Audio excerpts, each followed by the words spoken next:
Ju-han is a low-rank hunter who was tricked into taking on a mission he couldn't possibly survive by a man named Taejun Kwon, and now he finds himself faced with his team having been absolutely massacred by a giant snake monster, and he's next on the menu. To his credit, he does put up a really good fight against that thing, but his strength just isn't good enough because his sword snaps, and despite his best efforts to avoid getting eaten, he still ends up getting his legs chewed on by the snake monster, and at that point, he knew it was over for him. He somehow manages to crawl away from the snake's grasp and attempts to pick up his broken sword so he can keep fighting, but the snake gets back up first, and it is about to finish him off. Just before the snake bites off his head, it suddenly freezes in place right in front of him, almost as if time has stopped altogether. Ju-hyun then hears a voice ring out in his head, and it is making fun of his desperate situation because no matter what he chooses to do here, he's going to end up dying. Ju-hyun recognizes the voice as that of an artifact and begs it to help him get rid of the snake monster. But the voice tells him they won't do him any good because his legs have already been chewed off, and he's losing a lot of blood, so he's not going to survive much longer. And even if he did somehow manage to stop the bleeding, how exactly does he intend to get out of this tomb? Because he certainly won't be walking. It says it's a pity that someone with so much untapped potential would end up dying in a place like this. But Ju-hyun says he didn't end up like this because he wanted to. And as he thinks back on his life, the only thing on his mind is how he wants to get back at Taejun Kwon for doing this to him. Seeing Ju-hyun so full of rage and a thirst for vengeance even though he's at death's door amuses the artifact.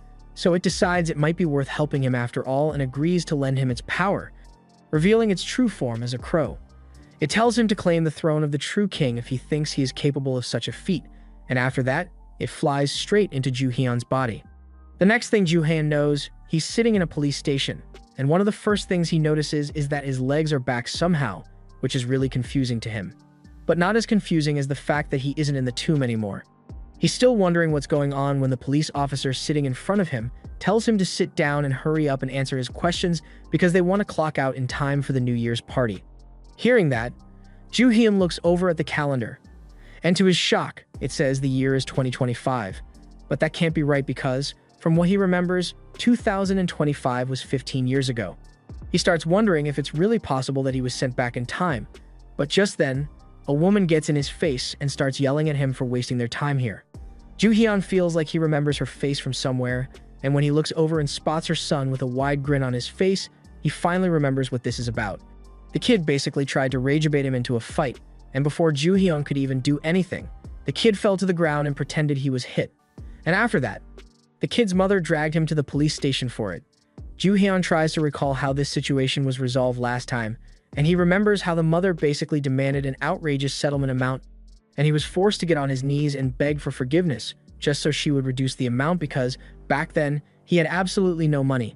The mother is starting to get impatient since Ju-hyun has been staring off into space for a while now, so she raises her hand and is about to slap him, but all of a sudden, Ju-hyun's years of intense combat training kick in at the threat of bodily harm, and he proceeds to catch her arm before she hits him. This shocks everyone there, including him, since he didn't think his body would be able to move this fast at this point in time.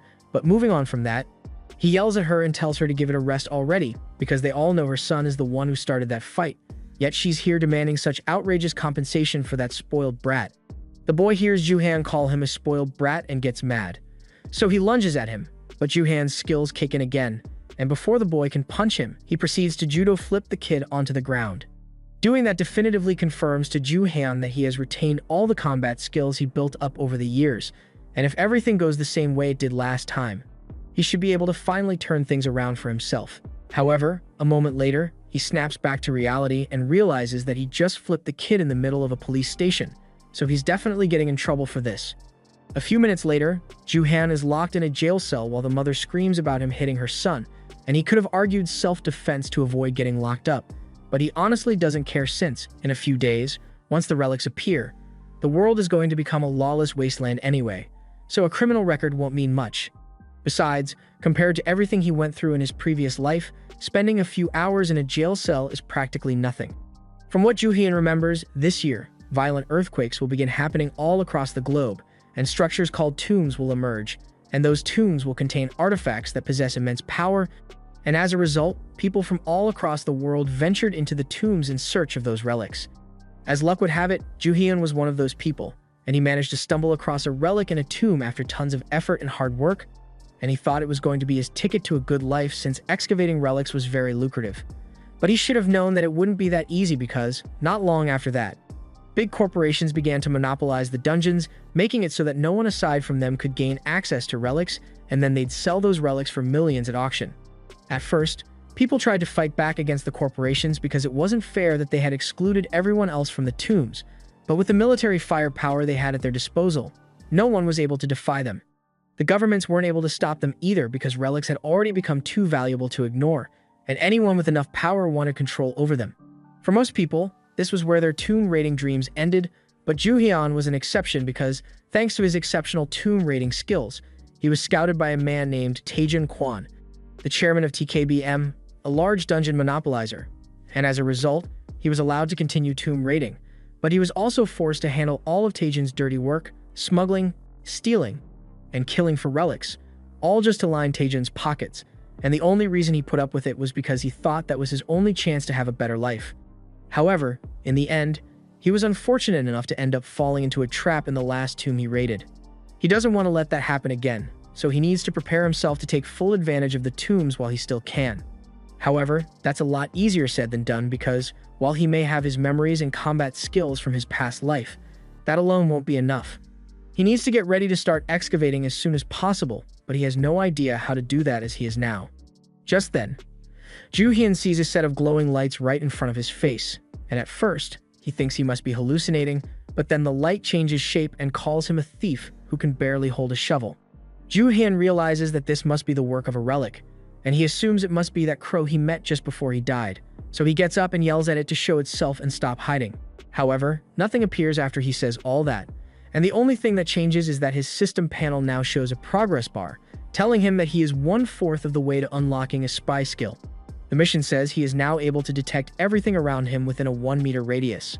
Ju Hyun still thinks that Crow is behind this status screen, and he tells it to stop treating his life like a game, but then the screen changes to tell him he needs to unlock all 4 basic skills that all Tomb Raiders need. Ju Hyun realizes he is the only one who can see the panel, and now that he really pays attention, he realizes that he really can see everything within a 1-meter radius crystal clear. Even the smallest details around him stand out in a way they never did before, making it obvious that this ability is already taking effect. He remembers that this was one of the abilities that he gained from the archaeologist relic he found in his last life, and although the relic is gone, it looks like the ability still remains, somehow. And since it says he is only 1/4 of the way through the mission, that must mean there are 3 other skills left for him to unlock. Just then, someone comes to get him from the cell, and it turns out to be Jeon-woo, a detective that Ju Hyun was friends with back then. Jeon-woo heard about what happened, and he was able to get Ju Hyun released by proving that the kid was a serial scam artist who baits people into fights all the time and demands a settlement afterward. Jeon-woo was one of the few people who actually looked out for Ju Hyun till the end, so Ju Hyun is really glad to see him again after his past life of hardship. As Jeon-woo and Ju Hyun are walking back from the station, Ju Hyun asks Jeon-woo if he has heard about anything strange happening lately. Jeon-woo has no idea what he's talking about and tells him he'd be better off asking a fortune teller about that sort of thing, and with that kind of answer, Ju Hyun can confirm that relic users really haven't appeared yet. After that, Ju Hyun says goodbye to Jeon-woo for the night, and he assumes that the tombs must have already started appearing like last time, but people simply haven't found out about them yet. And if that really is the case, then this is the perfect time for him to make his move. Every minute that passes is another chance for someone else to discover one of those tombs first, so he can't afford to waste any time. However, he still has one major problem: money. Most of the early relics are in Europe and America, so he needs to raise enough money for a plane ticket, and he's thinking about how to get the money for it. But all of a sudden, as he is turning into a back alley to get home, he runs into Park, one of the people who has been tormenting him at his part-time job. Back then, Ju Hyun desperately needed money, so he was forced to work at an art gallery owned by Park's sister, and he and his buddies made sure to make his life there a living nightmare any chance they got. Right now, they intend to beat Ju Hyun up for fun just because they can, but they have no idea that Ju Hyun isn't the same spineless weakling he was in his last life. One of them raises his hand to smack Ju Hyun in the face, but Ju Hyun beats him to the punch and smacks the guy so hard he falls to the ground. Park can't believe Ju Hyun would actually dare to fight back, so he runs at him, intending to teach him a lesson. However, Park gets the wind punched out of him, and then Ju Hyun knees him in the face for good measure. The others are starting to wonder how Ju Han became so good at fighting, but they assume there is no way he can beat all of them if they rush him at the same time. However, they were sorely mistaken because Joo-hyun proceeds to wipe the floor with them, all without so much as breaking a sweat. Park is so enraged that he pulls a knife on Joo-hyun, and the others try to calm him down since, yeah, they wanted to beat Joo-hyun up, but it's going to be bad if they really end up killing him. However, Park is too angry to care right now. Joo-hyun isn't so worried about Park pulling a knife on him since he is skilled enough to handle that, but what he is worried about is the fact that the knife he is holding is an artifact, and he has no idea how Park got his hands on it, especially since he has no idea that it's a relic. It's possible that a few relics slipped out into human society naturally, and that's something he's going to have to watch out for going forward. But right now, since it's just Park holding the knife, there's nothing for him to be worried about because stealing it from him is going to be a piece of cake. Park lunges at Joo-hyun and tries to slash him, but Joo-hyun masterfully dodges all his attacks and disarms him in less than 10 seconds, and now that he has the knife in his possession, he decides to show these goons what a relic can really do. As he activates the knife, it enhances his body, allowing him to see all the weak points of his opponents as well as boosting his speed and agility, and with that boost, he is able to rush forward and slash Park's goons multiple times without either of them getting the chance to react. Of course, he made sure to avoid hitting any vital organs since he didn't want to kill them, but the fact that Joo-hyun was actually willing to stab them scares the group so much that they are no longer willing to fight. However, Joo-hyun isn't about to let them get off that easily, so he outright robs them. A little while later, Park calls his sister to tell her about what happened, but she finds it hard to believe that Joo-hyun would be capable of beating 3 people up all on his own and robbing them afterwards. Park starts telling her about all the weird stuff Joo-hyun did, including how he started moving way faster after stealing the knife for some reason, but she isn't really interested in the details and just asks Park how much Joo-hyun managed to steal from him. Park tells her that Joo-hyun stole all the money in his account, along with the knife and Buddha statue he had on him, and his sister doesn't really care about all that other stuff, but she freaks out when she hears that Joo-hyun took the Buddha statue because that thing was really important, and she yells at Park to go find a way to get it back. The following morning, Joo-hyun heads over to a pawn shop to sell the Buddha statue, but to his disappointment, he finds out that it's basically a piece of cheap junk, so it isn't worth much. He is starting to wonder why Park was carrying around something as useless as this, but just then, his system panel opens up and activates his spy skill, allowing him to analyze the statue and discover that there is something hidden inside. Joo-hyun starts fiddling around with the statue some more, and after a bit of probing, a secret compartment is revealed, from which a small pouch of the Walter White special drops to the ground. Joo-hyun can immediately tell what this is, and he figures out that this must mean the entire art gallery Park's sister owns must be a drug fencing operation, so he decides to give Jeonwoo a call. A little while later, Park's sister is in her office making a phone call to her boss to try and explain how she lost one of the drug samples, but all of a sudden, the police barge in with Park in handcuffs, and they are here to arrest her because they've already concluded that this is a drug operation. She attempts to bluff her way out of the situation by claiming the police have no evidence to link any drugs back to her, and she's banking on the fact that all her warehouses are locked with secure passwords, so there's no way the police would have been able to get in there to find the drugs. However, unfortunately for her, she failed to account for the fact that since Joo-hyun worked for her for a long time, he knows all the warehouse passcodes, so he was able to unlock them. And the police found a bunch of drugs hidden inside the art she had in storage, which is more than enough for them to put her behind bars for a long time. As a result of his help in bringing down the drug ring, Joo-hyun is given a reward of 10 million yen, and he is pretty happy about this. Since it covers the startup capital, he's going to need to begin his excavation endeavors, and he plans to begin working on it tomorrow. But as he is walking home, he is shocked to find out that his apartment is completely gone because a giant structure has emerged right on top of it. Joo-hyun isn't so worried about his stuff, but rather the fact that a tomb has already appeared in this country, and he wasn't expecting it to happen so soon. Meanwhile, down at the base of the tomb, a woman named Linda Walker from America has just arrived on the scene, and she is telling HQ that they got lucky with this one since it looks like the government of this country has yet to realize just how valuable tombs are, so it should be easy for them to claim the treasure for themselves. However, as she says this, she notices a man named Rui nearby, and the two seem to know each other because, just like Linda, Rui is part of the very few who know about tombs, and he doesn't plan on letting a chance like this slip through his fingers. Having people who know about tombs around makes Joo-hyun's plan several times harder than it already was, but he hears Linda mention that her group is bringing in explosives to try and bust their way in, and based on that, Ju Hyun can tell that people still haven't figured out how to deal with tombs properly yet, and Ju Hyun plans to take advantage of that to clear the tomb before they get a chance to spot him. Ju Hyun finds a section of tomb glyphs that he predicts will lead to the entrance, so he starts following them. Tomb glyphs are basically the language of the relics, and relics love to write about themselves a lot, so if you pay attention to what the glyphs say, you should be able to figure out exactly how to clear any tomb. Ju Hyun eventually finds the section that is meant to be the front entrance, so he takes out his knife and slashes the pillar to open up the tomb, and as he does so, the ground begins to shake and a blinding light erupts from the ground. Rui and Linda both see this happen, and they are both absolutely stunned since neither of them has ever seen something like this happen with a tomb before, but they aren't about to miss their opportunity to claim the artifact, so they both jump in without hesitation before the gate closes. Meanwhile, inside, Ju Hyun has already made his way into the main area of the tomb, and from the glyphs, he was able to figure out that this one is based on the story of the boy who dropped his axe in the river and was offered a gold and silver one instead, so he has a good idea of how he's meant to pass the trial. He begins by throwing his knife into the water, and as he does so, a giant snake emerges, asking who has lost yet another treasure in his lake. Ju Hyun calls its attention, and once the snake spots him, it begins the trial and opens its mouth to reveal two knives, asking Ju Hyun which of these is his. Ju Hyun knows that the trap of this test is that if he accepts either the gold or silver one knowing it isn't his, the snake is going to eat him, so he admits that neither of the blades are his, and the snake commends him for his honesty before pulling out Ju Hyun's real knife. According to the original legend, after he confirms that this really is his knife, the snake is supposed to reward him by granting him both the silver and gold weapons, but Ju Hyun doesn't want to do it that way, so instead of confirming that the knife is his, he grabs it and slashes the snake's mouth.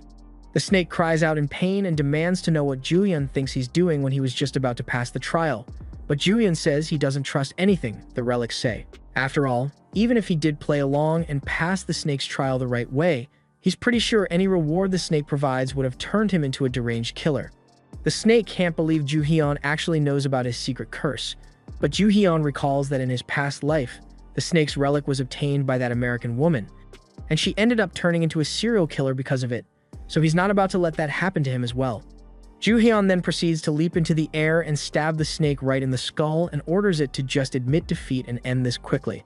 The snake refuses to give up and let Ju Hyun claim him, so Ju Hyun digs the knife in even deeper and tells it that it doesn't have a choice here. The snake begins thrashing around in pain and trying to shake Ju Hyun off, but Ju Hyun absolutely refuses to let go. There are two ways that a Tomb Raider can gain a relic, and that is either by having a high affinity and having the relic agree to join him, or by using dominance and basically beating the relic down until they are forced to obey your commands. Most raiders try to gain as much affinity as possible since it's the easiest way to get a relic on their side without a fight, but having learned about the true nature of relics in his past life, Ju Hyun has no intention of trying to get along with the relics at all.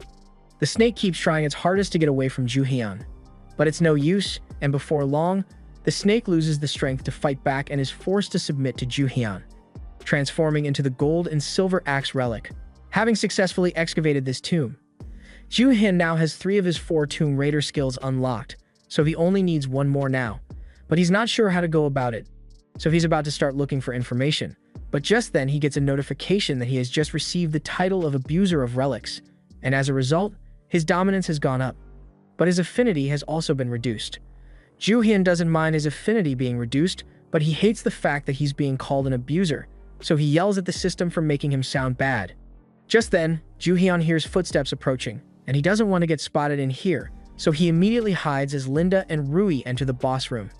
Rui is excited and walks up to the lake before dropping a relic in the water so he can begin the trial. Linda asks what he's doing, so Rui explains that the prophet in his group told him that all he'd need to do is toss a relic in the lake to get things started, but nothing is happening right now. Linda is surprised to learn that Rui's group really has a prophecy relic, but just then, the entire cave begins to shake, and it looks like it's about to collapse. So Linda and Rui make a run for it, so they can escape before they get buried alive. Back in town, Park's goons are all in the office, panicking because they don't know what to do now that Park and his sister have been arrested. There's no way they can run the business by themselves, and they don't know how to make money any other way, so they start cursing Ju Hyun out for causing all this. However, just then, Kureha receives a call from Ju Hyun, and they all panic because they are scared of Ju Hyun after the beating he gave them last time. But they still answer anyway because they are also scared of what he might do to them if they don't answer his calls. but Ju-hyun immediately yells at them for taking so long to answer and threatens to beat them up over it. He tells them he has a little errand he wants them to run for him over at Midas, but when Korea hears the word Midas, he freaks out because he recalls that Midas is the world's largest auction house, located in Las Vegas, and if Ju-hyun can get in there, then he should be able to find out what Taejun is up to right now. He asks them to go to this month's auction and look out for a man going by the alias Jack Kamen since he knows that was Taejun's alias, but Korea asks how they are supposed to get to such a high-class event, and Ju-hyun tells him he's going to have to figure it out on his own. Of course, Ju-hyun will pay them well for the job, so the expenses won't be an issue, and he's not really giving them a choice here since it's either they do as he says, or he beats them to death because he hasn't forgotten all the times they bullied him with Park. The next morning, Ju-hyun buys all the gear he's going to need for his next tomb raid, but as he is leaving the store, he ends up bumping into Rui. He is surprised to see him out here, but if Rui is around, then that must mean another tomb is about to appear, because Ju-hyun recalls that around this time, Rui's group had a prophecy artifact that could inform them of things like these in advance. He also notices that Rui himself seems to have an artifact, and he's not sure what it does, but he's going to steal it regardless. To create a distraction, Ju-hyun sprays his drink all over Rui, and while pretending to help him clean himself up, he pickpockets the artifact. And before Rui even had a chance to realize that something was wrong, the ground begins to shake as the tomb manifests, so Ju-hyun runs off, leaving Rui confused. But a moment later, he gets a call from HQ telling him that a new prophecy just came in, so they wanted to let him know that he needs to be careful because the same person who beat him to the previous tomb is nearby again. And as he hears that, Rui realizes that the person in question must have been Ju-hyun.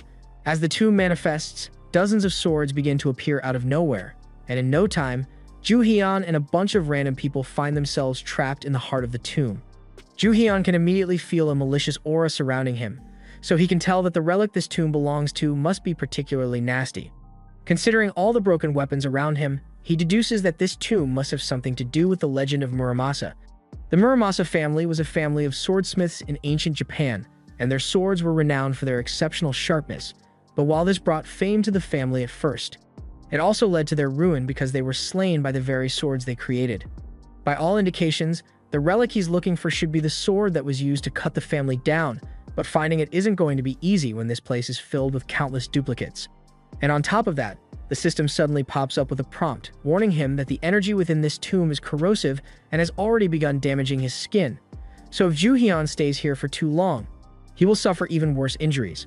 At first, he doesn't think this is going to be that much of a problem, since all he needs to do is find the relic as quickly as possible and get out of here. But that turns out to be a lot harder than he thought it would be since this place is absolutely massive.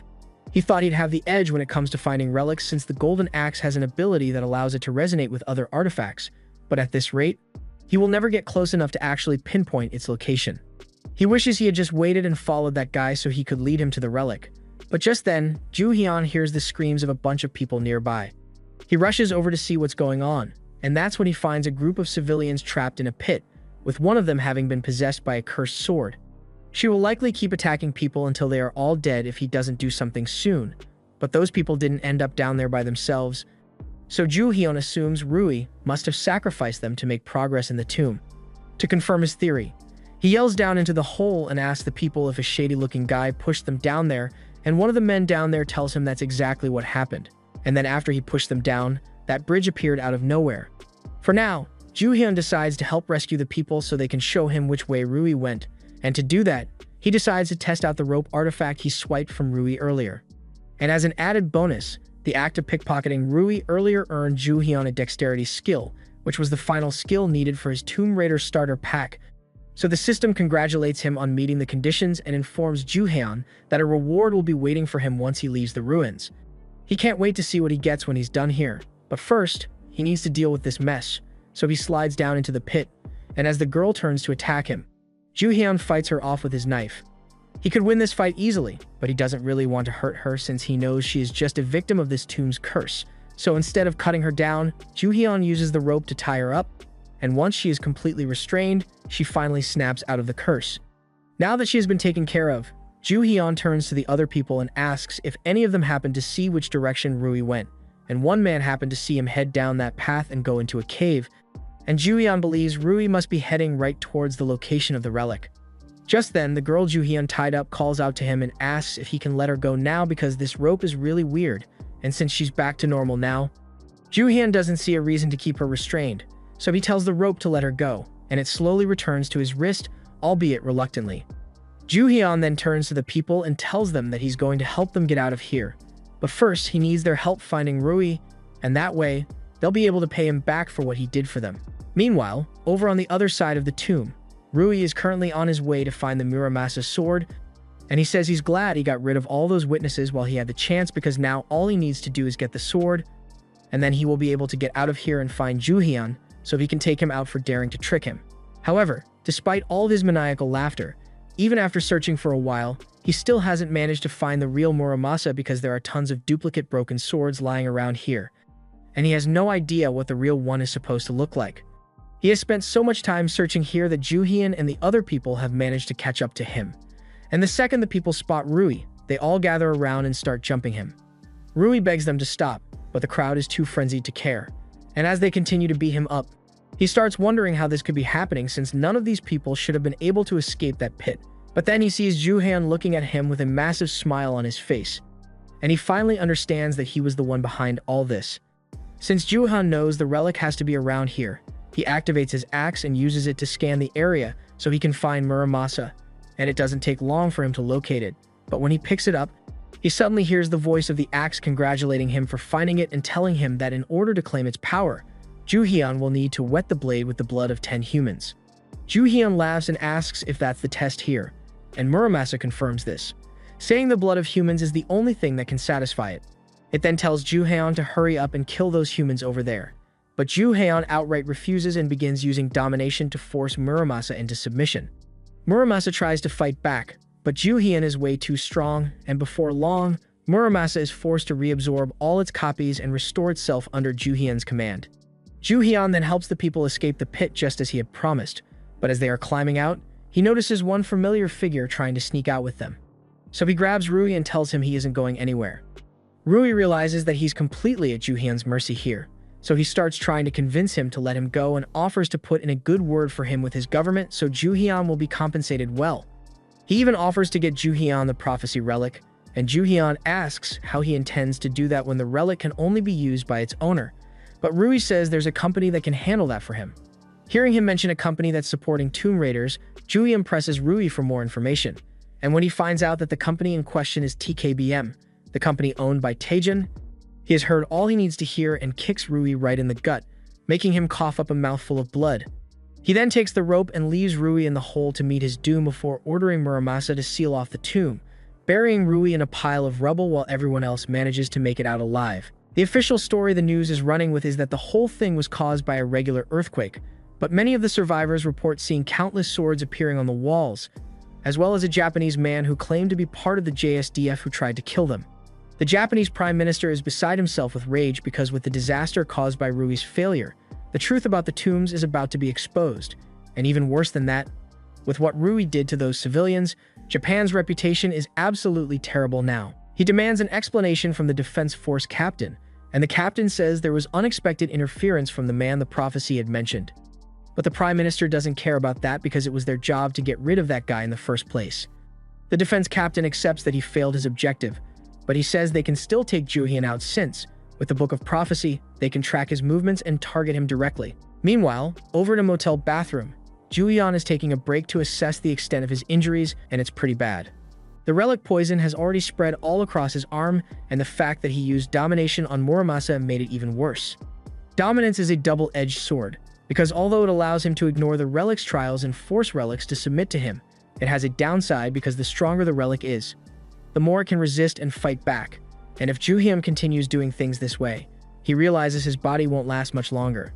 Just then, the system pops up again and tells Ju-hyun that his reward is finally ready, and it gives him the choice of either an affinity path reward or a dominance path reward.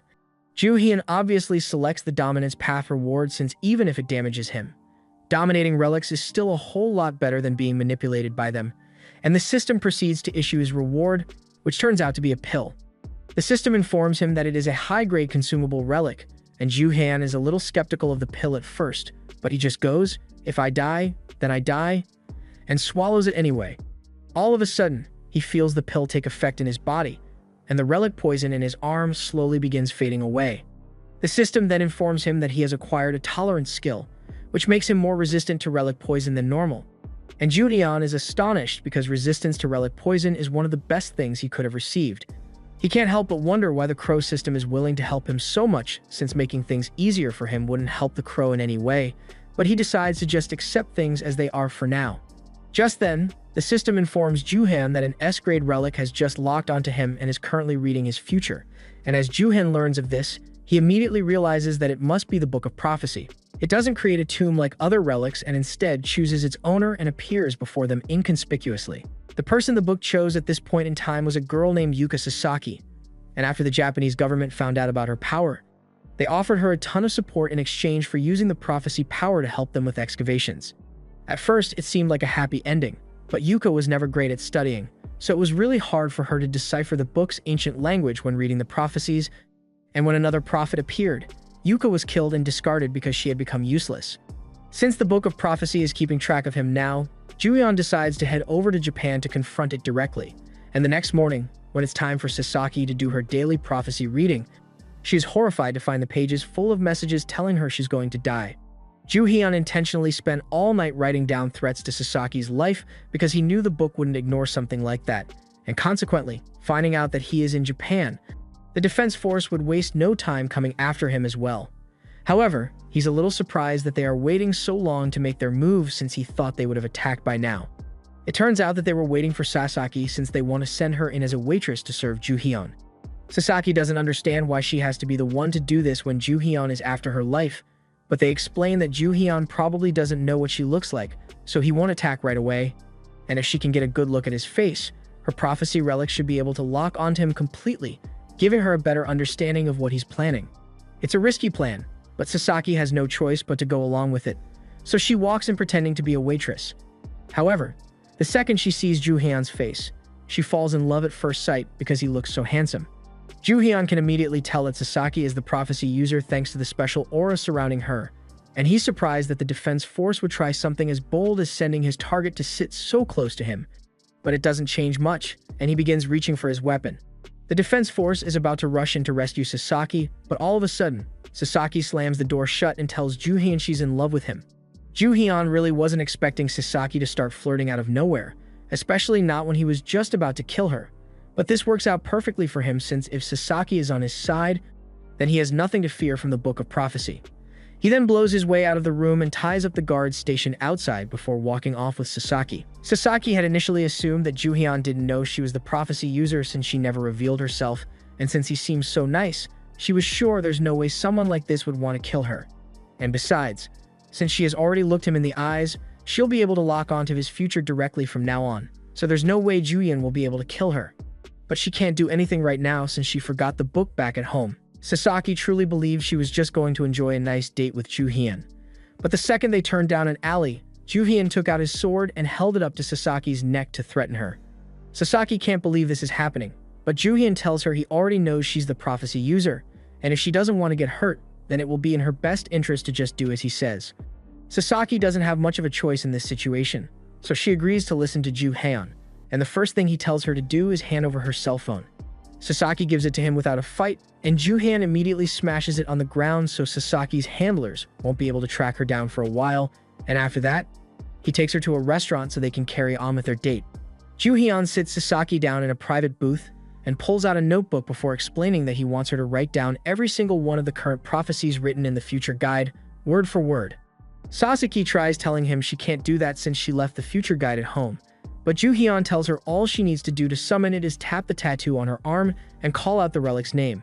Sasaki had no idea that something like that was actually possible, but when she tries it, it does indeed summon the relic like Ju-hyun said it would. And now that she has the future guide, Ju-hyun tells her to start writing as much as possible. Sasaki is forced to write for hours non-stop, and her arms are starting to get tired, so she asks Ju-hyun if she can take a break since her arm hurts, or better yet, she offers to just let him take the future guide altogether, but as tempting as that sounds, Ju-hyun can't do that. The future guide is an S-grade relic, and while it is technically possible for him to claim it by using dominance like he did with the sword, doing so would cause him to suffer severe consequences. Ju-hyun tells Sasaki to just hurry up, but just then, he hears the sound of some soldiers approaching, so he figures the military must have finally tracked him down, so there's only one thing left to do now. He plans to make sure no one can use the future guide to keep tabs on him anymore. Sasaki is terrified as Ju-hyun pulls out his sword and begs him to spare her, saying she'd be much more useful to him alive. But Ju-hyun assures her that she's not his target, and immediately after, he plunges his sword right into the future guide. The book screams out in pain as it realizes it is being attacked, but it's already too late because, a moment later, it is completely destroyed, and as a result, Sasaki passes out. Ju-hyun did this partially as a favor to Sasaki, since now that the future guide is gone, the government here won't have any reason to keep her under surveillance or dispose of her, so she might be able to live a relatively normal life. The soldiers who were here to stop Ju-hyun then burst in, and the commander is horrified when he sees the future guide in tatters on the table. He yells at Ju-hyun and tells him he's going to be executed for this, but Ju-hyun isn't worried at all and simply pulls out the mochi relic he swiped earlier before tossing it over to the soldiers. The effects of the mochi produce a highly addictive smell that causes anyone affected to desire the mochi more than anything else in the world, and in the case of the soldiers, it is more than enough to cause them to start mindlessly fighting over it. So Ju-hyun just casually walks out while they are busy with that. He then heads back home after that, and on the plane ride, he takes some time to read the prophecies that Sasaki wrote down, and among them, there's one that stands out because it mentions the Great Tomification. He recalls the event from his past life, and it pretty much caused the entire world to be swallowed up by a giant tomb, and it caused far more relics to begin circulating.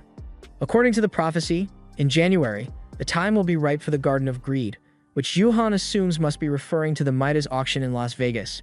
Ju-hyun later meets up with Sun-woo and the others to ask about the investigation he asked them to do, and they manage to successfully narrow down all the possible attendees with the initials JK. Ju-hyun looks over the document and he finds a guy whom he is convinced is absolutely Taejun. And if Taejun is here, then there must be a pretty legendary relic going on sale at the auction. Ju-hyun flips through the auction house catalog, but he's a bit confused since none of the items here seem like they are god grade. That said, there are still a few things here that are worth bidding for, so Ju-hyun decides he might go for some of them. Sun-woo thinks Ju-hyun must be joking because most of the items in that auction start at $1 billion, and they don't think Ju-hyun has that much money. However, while they are right about Ju-hyun being short on cash right now, he doesn't think it's going to be much of a problem since, after all, they are in Vegas, so making a little money should be no problem. The first place Ju-hyun heads to is the slot machines at the casino, and after playing for a while, he has managed to rack up more than 4 jackpots in a row. The others have no idea how Ju-hyun is managing to win so much, and it draws so much attention that even the casino security gets called because they are sure Ju-hyun must be cheating somehow. That said, the casino can't just kick him out since they have no evidence, so the security guard asks Ju-hyun to submit to a pat-down, and Ju-hyun has nothing to hide, so he agrees, and sure enough, the security guard finds nothing on him. The guard's attention then shifts to the golden trinket in Ju-hyun's hand and asks what it is, so he says it's just something he picked up over in the gift shop because he liked the color. The guard sees nothing wrong with it, and since he couldn't find anything on Ju-hyun, he reluctantly lets him get back to playing. But in reality, the pocket knife is actually the golden axe, which Ju-hyun had temporarily transformed to make it easier to carry around. The golden axe's ability allows it to attract wealth to its user, meaning as long as Ju-hyun is holding it, he can't lose. He could keep winning on the slot machines if he wanted, but he thinks he has already drawn too much attention here. So he decides to leave for now and asks the others to pack up all the winnings so they can head out. Just then, an arrogant man walks into the casino, and Ju-hyun recognizes him immediately because this is Ito Takuya, one of Taejun's top lackeys. And the man who goes in after him is none other than Taejun himself. Taejun currently has no idea who Ju-hyun is since they've never met in this timeline, but Ju-hyun is going to make sure Taejun suffers for everything he put him through in the future. Just then, the silver axe begins acting up, and while the golden axe's ability draws wealth towards Ju-hyun, the silver axe's ability warns him when something is going to take his wealth away, so Ju-hyun can tell that something bad is about to happen. Ju-hyun then notices a bunch of people around him falling into despair as they inexplicably start losing money out of nowhere, and a moment later, he spots the person behind it all. It's a beautiful woman named Irene Halton, and while she may look perfectly normal, she is actually the owner of a god-grade relic. Back in the previous timeline, Ju-hyun recalls that the owners of the god-grade relics were known as the Kings of Fate, Conquest, and Abundance, and last but not least, Irene was known as the Queen of Bankruptcy. Everywhere she went, the people around her would fall victim to a series of unexplained misfortunes, so Ju-hyun wants to stay as far away from her as possible so he doesn't get affected by her misfortune as well. But as soon as Irene spots him, she begins chasing after Juhyun because he's the person she was looking for. Juhyun tries to make it out the door before she reaches him, but for some reason, there's an ominous presence preventing him from leaving, and a moment later, Irene catches up to Juhyun and grabs his arm out of excitement. As she does this, Juhyun receives a notification telling him that his luck is being overshadowed by great misfortune, and his relics are beginning to take damage. So Juhyun pulls away and tells Irene to get her hands off him. Irene apologizes for touching Juhyun without permission, and she explains that she was hoping he would tell her his secret to being so lucky, since she heard he won a ton of games a minute ago. Juhyun tries to feign ignorance and tells Irene he has no idea what she's talking about, but Sungwoo and the others can't understand why Juhyun would want to reject such a pretty girl, so they try to invite Irene out to lunch. But all of a sudden, they are all hit with terrible stomach aches and fall to the ground. Irene begins apologizing to them because she didn't intend for this to happen. Juhyun makes a break for the door since he doesn't want to end up like those three, but because of the bad luck, he slams headfirst into it instead. Irene asks him if he's okay, but Juhyun tells her all this is her fault to begin with, and Irene is aware of that, which is why she wanted to talk to Juhyun in the first place. She explains that she recently noticed that wherever she goes, misfortune befalls the people around her, so she wanted to ask Juhyun for help turning her luck around so she can bring people good luck instead. Juhyun is surprised to hear Irene say that since she doesn't seem anything like the Irene he knew in his past life. Just then, the status screen pops up again and informs Juhyun that his tolerance skill has activated, and it is currently mitigating the effects of Irene's misfortune, and since he is no longer affected, it gives Juhyun a great idea. Simply being around Irene can help strengthen his tolerance skill, and on top of that, if he takes her into the auction hall with him, she will cause misfortune to the other bidders and reduce Juhyun's competition. Irene asks him if he's willing to help her, and Juhyun says he can assist her, but right now he has an important appointment, so he asks if she'd like to join him.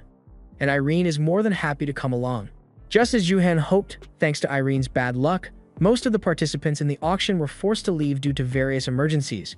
Even Taejun wasn't spared because one of his factories apparently burned down, yet he didn't leave, so Juhyun takes that as a sign that there must be something really worth buying here. While he waits to see what comes up, he thinks about everything he has learned about Irene so far, and he still can't wrap his head around the fact that she's so nice now, but in the future, she had an absolutely twisted personality.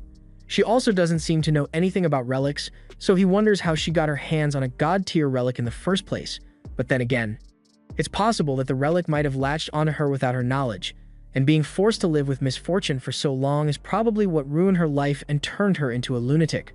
Especially since, with the way the relic works, the happier Irene gets, the worse the effects of her misfortune become. The auction continues just as Juhyun expected it to, and just as it's about to come to an end, the host announces that they have a special item for sale that was left off their catalog, and when Juhyun sees it, his eyes light up because he can tell that it is a relic known as the Tree of Life. Juhyun immediately bids on it, but so does Taejun, and Juhyun can't let Taejun get his hands on this relic because it is very special. In the ancient Dahlia Empire, there was a monarch who desired immortality, so he spent countless years and resources searching for something known as the Tree of Life. Before Juhyun was sent back to the past, his body had been severely damaged by relic poison, and the only thing keeping him alive at that point was the fruit from the Tree of Life.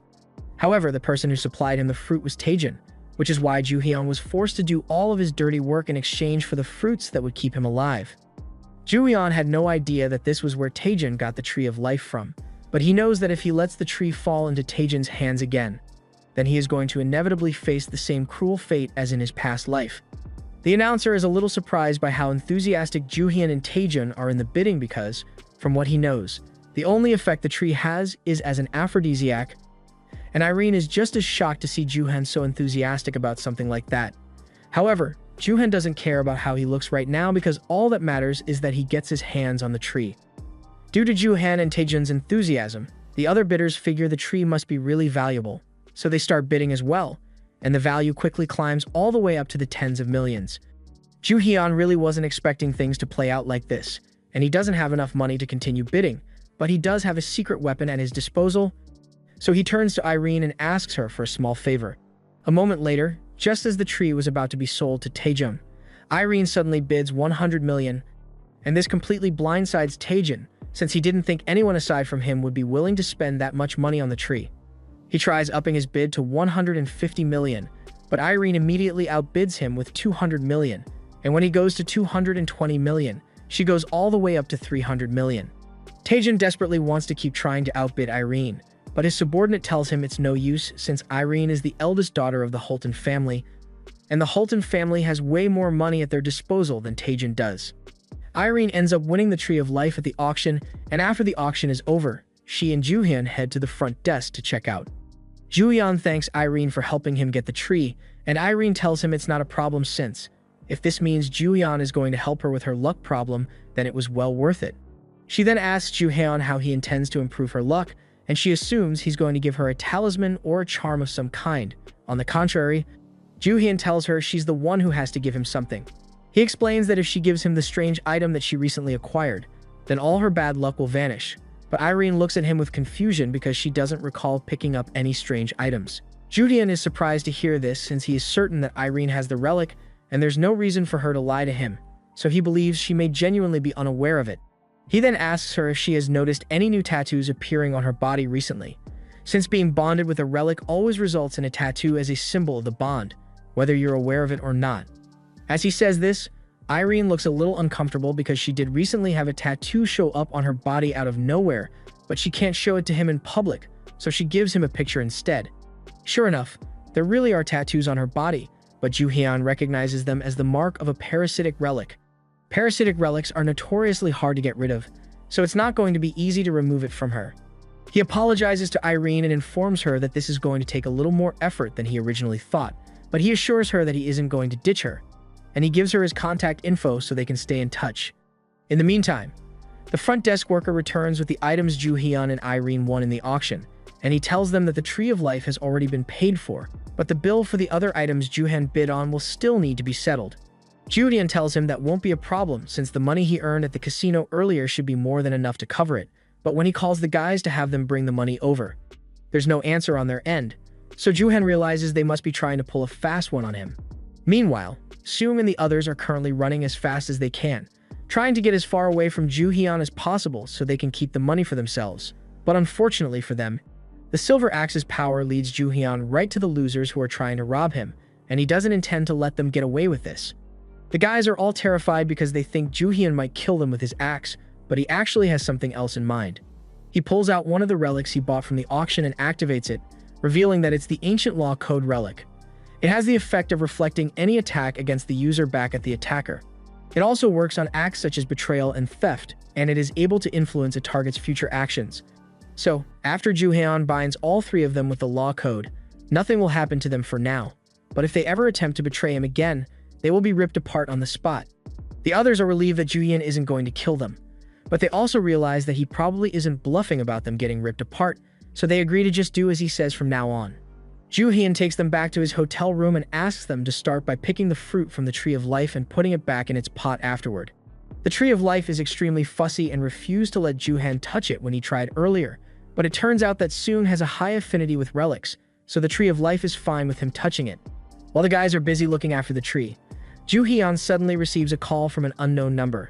He recognizes it as Taejin's, and the fact that Taejin is calling him now means he must have started looking into Joo-hyun after he beat him in the auction for the Tree of Life. He answers the call, and Taejin immediately invites Joo-hyun to dinner because he'd like to negotiate with him for the tree, but Joo-hyun says there's nothing to negotiate because he's not handing the tree over, and then he abruptly ends the call. Taejin is frustrated because he can't believe Joo-hyun would dare to hang up on him, but then his lackey asks Taejin to let him handle it, since he is sure he will be able to retrieve the tree from Joo-hyun. After all, he assumes Joo-hyun must be a regular civilian, so if Taejin is willing to grant him access to a few of the company's relics, then he's sure he can complete the mission with ease. A few days later, Joo-hyun is sitting in a bar by himself, and the Silver Axe already warned him that someone was coming after him, but he's surprised it's taking them this long to make their move. Just then, someone walks up behind Joo-hyun, and it turns out to be Ito, who's here on orders from Taejin to get the tree. He tries to get Joo-hyun's attention, but Joo-hyun keeps intentionally ignoring him, trying to get a reaction out of him, and it doesn't take long for Ito to flare up because of the disrespect. He then proceeds to yell at Joo-hyun, but Joo-hyun continues to ignore him and elbows Ito in the stomach, pretending he didn't see him there. Joo-hyun knows that Ito may keep up the image of a refined and skilled man, but deep down, he's just an insecure loser, and after playing on those insecurities by calling him Taejin's lapdog, Ito flares up and loses his composure. As a result, Juhyun gets a notification telling him that Ito's dominance has temporarily been reduced, and since dominance is necessary to use high-grade relics, that means the relic he brought is practically useless now. In a fit of rage, Ito takes out a bottle of sand and attempts to use it on Juhyun. But to his utter shock, it doesn't work when he tries it. He doesn't understand what's going on, but then Juhyun knocks him to the ground and explains that he can't use the relic because his dominance is too low. Ito is shocked to learn that Juhyun knows about relics too, and he tells him he's going to pay for this. But Juhyun doesn't pay his threats much mind because he's more focused on claiming the sand bottle for himself. The relic is impressed by how high Juhyun's dominance is, so it tells him he's free to use it as much as he wants. And now that the relic has officially acknowledged Juhyun as its master, Juhyun proceeds to use it on Ito, turning him into a mindless zombie and leaving him there writhing in pain. Juhyun is sure Taejin is still going to keep coming after him after this, but a display like this should at least slow him down a little. A few days later, Taejin gets called to the police station to pick up Ito because he got himself arrested after acting like a zombie at the bar for hours on end. Taejin can't believe Ito actually failed to retrieve the tree from Juhyun, but first things first, he asks his other subordinates to go retrieve the sand glass from Ito because he can't afford to lose such a valuable relic. However, his men tell him that when Ito was arrested, the sand glass wasn't among his possessions, so they believe Juhyun stole it. As Taejin realizes this, his blood begins boiling with rage, and he tells his men to go contact a man named Nogami because they need to change strategies if they want to deal with Juhyun. Meanwhile, on Juhyun's end, he has just landed back home, and he is thrilled by how well this trip went for him because he managed to get his hands on a ton of useful relics. But just as he's about to head home, he is suddenly met by Taejin's legal representative, Masako. Juhyun figured she would make an appearance sooner or later, and she says she has something she'd like to discuss with Juhyun, so he agrees to hear her out for now. They sit down together at a cafe in the airport, and Masako presents Juhyun with a contract, telling him that Taejin has recognized his talent and is willing to offer him a job contract with a signing bonus of 100 million and a high monthly salary if he agrees to work for him. Juhyun thinks about the offer for all of 2 seconds before turning it down because he never wants to work for Taejin again under any circumstances. Masako tells him to think about this carefully because if Juhyun refuses this offer, then Taejin might come after him or the people he cares about directly. This is clearly meant to be a threat, but Juhyun doesn't feel all that threatened. In fact, he offers to show Masako what a real threat looks like as he takes out the sandglass. Masako laughs and says Juhyun must be bluffing because there's no way he'd use a relic in such a crowded restaurant. But Juhyun never really cared about keeping relics a secret from the public, so being in public won't stop him. Once Masako realizes Juhyun is actually serious, she shoots up from her chair in fright and takes out a relic of her own in an attempt to knock Juhyun out. But Juhyun activates the law code relic to reflect her attack back at her, and once she's knocked down, he then proceeds to use the sandglass to completely incapacitate her. A little while later, the police are called because there have been reports of a woman causing a scene and acting like a zombie at the airport, and once news of this reaches Taejin, he becomes even angrier. Now that Masako has failed, he's going to have to take matters into his own hands. Back on Juhyun's end, he is currently inspecting the relics he managed to get off Masako, but just then, he hears the voice of the crow in his head telling him he needs to get out of there because something seriously dangerous is approaching. Juhyun has no intention of obeying orders from the crow relic, especially after it went silent and hadn't shown itself since he got regressed, but the crow tells him he's going to regret it if he doesn't leave right now. Despite its warnings, Juhyun continues trying to argue with the crow to figure out what its goal is, but just then, Taejin appears behind Juhyun, and he immediately activates one of his relics on Juhyun's subordinates, causing them immense pain, all to demonstrate the kind of power he holds. Juhyun immediately takes out his knife and runs behind Taejin before holding the blade to his neck. Taejin is impressed with how well Juhyun knows how to use relics, but he tells him he's way out of his depth and begins charging up another dominance attack, forcing Juhyun to retreat.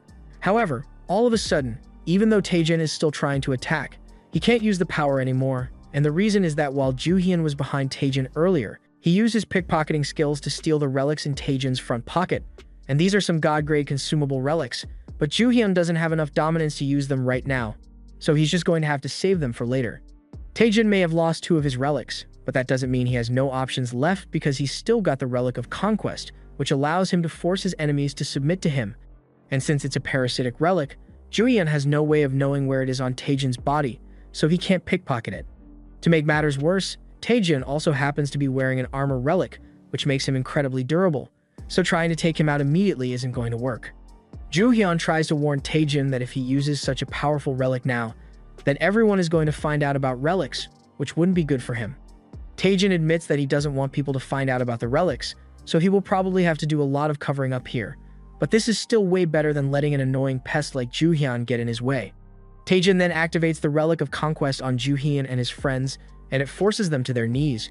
But in the middle of the whole thing, the crow inside Ju-hyun suddenly appears and calls Taejin a fool for using such a powerful relic in a location like this.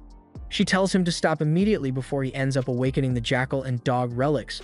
But the second Taejin hears the word relics, he gets excited and ignores everything the crow just said, saying he will claim all the relics here after dealing with Ju-hyun.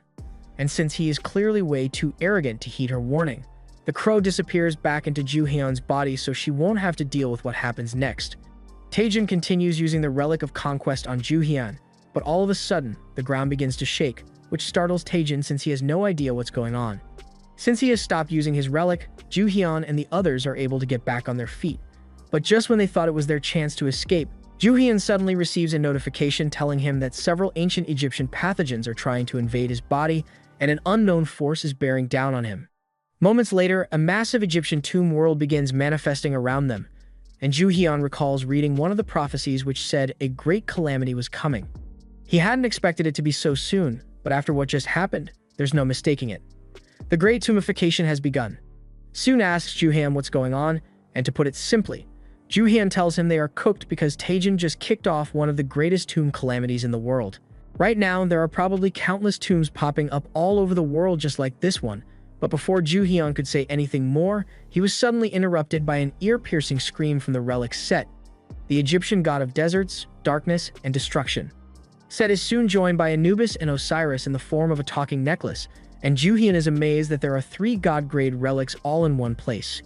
Osiris is infuriated by the fact that mere humans would dare to disturb their slumber, but Set is convinced that it must be nothing more than a coincidence since he refuses to believe that humans would possess that kind of power. But just then, he picks up a familiar scent and starts sniffing around, trying to figure out what it is. Anubis and Osiris ask him what he's doing, so he tells them he smells the scent of that traitorous crow that sided with the humans on Ju-hyun. But the others don't think that's possible, since the crow was sealed away a long time ago. Regardless, Set plans to kill these humans for disturbing him, and the second Ju-hyun hears him say that, he takes out the Lost Stone and activates it so he can defend himself. Set laughs at him because he can't believe Ju-hyun thinks a low-level relic like that is enough to stand up to a god-level relic like him. But as Set fires a blast at Ju-hyun, because of the way the Lost Stone's ability works, the full force of Set's blast is sent right back towards him. And Ju-hyun now mocks Set for being simple-minded enough to judge a relic solely based on its rank. However, the Lost Stone only works on attacks directed towards Ju-hyun, so when Anubis decides to put Ju-hyun through his trial instead, Ju-hyun has no counter for that and ends up falling right in. The next thing he knows, he finds himself on a scale where he is being weighed against a feather. He assumes this must be part of Anubis's trial, but he doesn't seem too worried about it, because he happened to meet the user of the Anubis relic in his past life. And he was told that the trial was really easy because all you need to do is answer yes to all of the questions you are asked and you'll pass. A moment later, Anubis begins asking questions, but Ju-hyun's confidence quickly fades because the rules say he has to answer yes without lying, but he's getting asked questions like, have you never stolen? Have you never lied? And is Kashimo top 10 in the verse? Obviously, Ju-hyun can't answer yes to any of these questions without lying, so Anubis grabs him and tells him he has failed the test.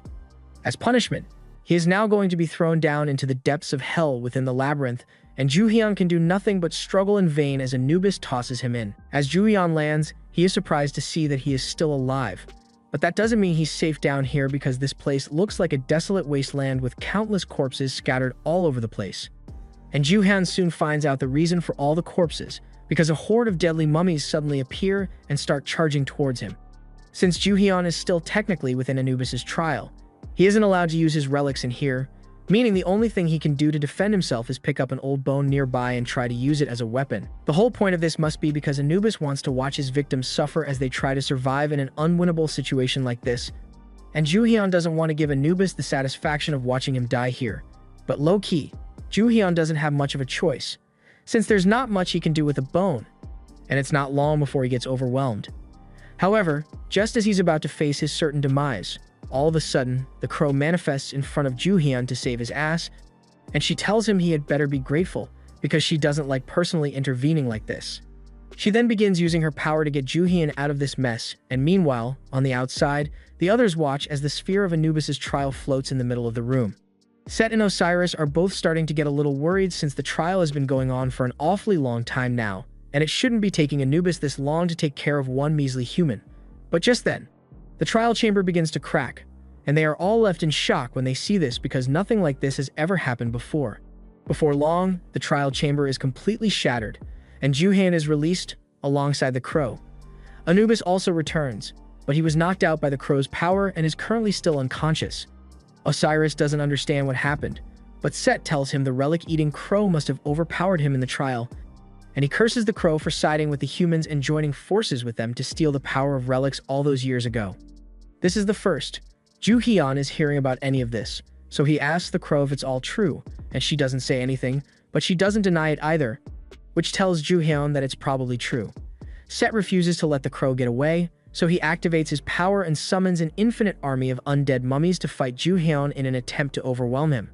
As Ju-hyun faces the mummies, the crow tells him he's on his own with this one since she can't help him anymore, and Ju-hyun tells her that's fine since he wasn't planning on relying on any more of her power anyway.